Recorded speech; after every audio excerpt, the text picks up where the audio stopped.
Bonjour.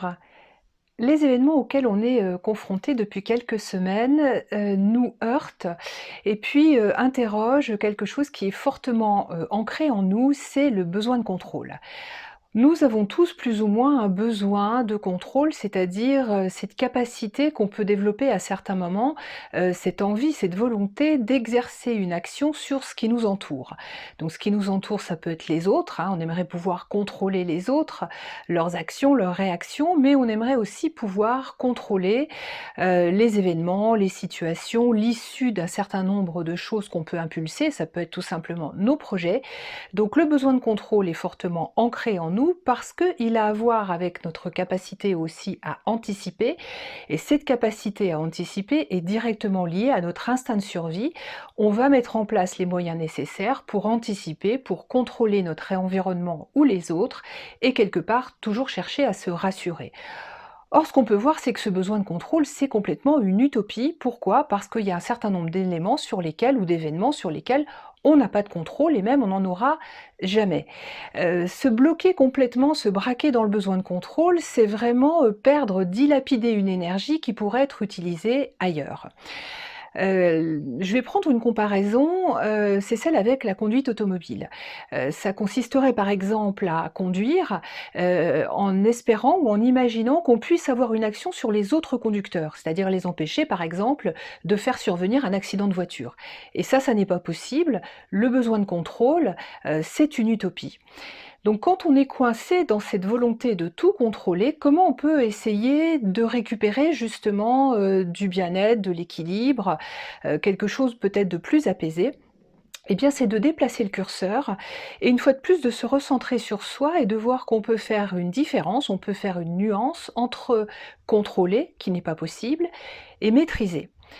Maîtriser, c'est avoir une action sur ce qui vient de nous, sur ce que nous on produit. Et c'est d'ailleurs peut-être la définition du lâcher-prise. Le lâcher-prise, c'est lâcher ce sur quoi on n'a pas de prise, donc commencer à abandonner le besoin de contrôle. Mais si on abandonne le besoin de contrôle, parfois l'anxiété peut remonter parce qu'on a l'impression d'un espèce de laisser-aller, comme si on baissait complètement la garde et qu'on soit exposé à tous les dangers ou au minimum à toutes les menaces. Eh bien en fait pas du tout. Si on se remet dans la maîtrise, on va être beaucoup plus centré sur soi et on a, accès à nouveau pleinement et j'ai envie de dire dans le discernement avec beaucoup moins de filtres et notamment le filtre des émotions. On va avoir accès aux critères, sur lesquels, j'ai envie de dire les petites manettes sur lesquelles nous on peut vraiment jouer. Par exemple, ce sont nos pensées, nos comportements, nos points de vue, nos actions, ce qu'on va vraiment engager, donc tout ce qui vient de nous peut être à nouveau pleinement maîtrisé. Ça peut l'être au niveau, par exemple, des pensées, au niveau mental, et on propose aujourd'hui un certain nombre aussi de techniques, de méthodes pour arriver à apaiser, à guider le mental. Je pense notamment à la méditation.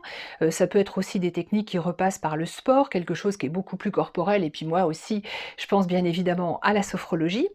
On peut aussi maîtriser, on peut canaliser, atténuer les effets de certaines sensations, notamment physiques, qui vont être associées à des états de stress et à des états d'anxiété. La respiration va aider à maîtriser, les battements du cœur, la respiration ou les techniques de relaxation ou de méditation vont permettre aussi d'induire, un état, physique beaucoup plus relâché, beaucoup plus, détendu. Les techniques de sophrologie permettent aussi cette décontraction musculaire. Donc à partir du moment où on réussit à atténuer toutes ces sensations physiques, on reprend la maîtrise. Dans les jours qui viennent ou dans un certain nombre de situations où vous avez l'impression que vous êtes vraiment tendu, à la fois tendu physiquement, mais aussi avec une tension nerveuse ou même une tension psychique, demandez-vous comment vous pouvez revenir à vous, vous recentrer sur vous et reprendre la maîtrise d'un certain nombre de paramètres pour pouvoir retrouver de l'apaisement et j'espère de la sérénité. Je vous laisse essayer, vous me raconterez ça et puis je vous dis, à très vite.